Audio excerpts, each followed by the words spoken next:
It's time for your computer to have a split personality. I'm Bridget Carey, and this is your CNET Update.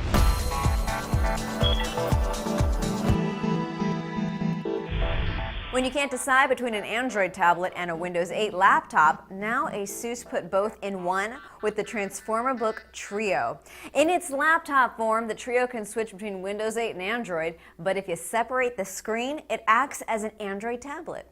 The keyboard half can be docked to any monitor to boot up Windows. It's said to get up to 15 hours of battery life in tablet mode, but ASUS hasn't said how much this would cost or when it'll go on sale. It's just one of the many new devices we're seeing this week at the Computex Computer Expo in Taiwan.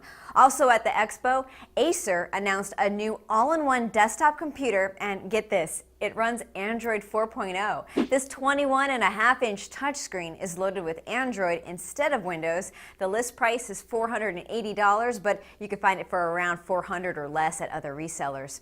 And ASUS showed off a sleek-looking Ultrabook, the ZenBook Infinity, which is encased in Gorilla Glass 3. It's a material that's tough and resistant to scratches and scuffs, but we'll have to wait until later this year for more details about the ZenBook Infinity. It'll come out by September. We're seeing more laptops lately with Gorilla Glass, including the Acer Aspire S7. And that's not the only gadget news. Samsung announced it's coming out with more sizes for the Galaxy Tab 3. Along with the already announced 7-inch version, there will be an 8-inch and a 10-inch model. These new tablets will run Android 4.2, and they'll have 2 cameras for the front and back sides. They'll come with either 16 or 32 gigs of storage, and there will be versions for Wi-Fi, as well as wireless 3G and 4G when it goes on sale sometime this month.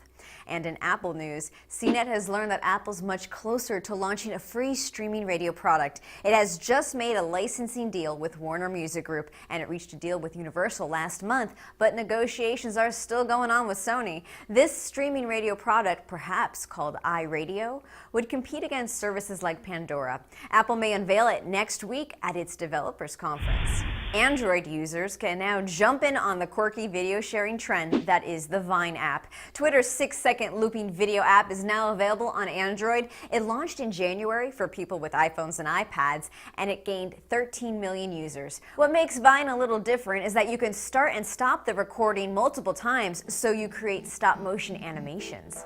That's your tech news update. You can find more details on these stories at cnet.com/update. From our studios in New York, I'm Bridget Carey.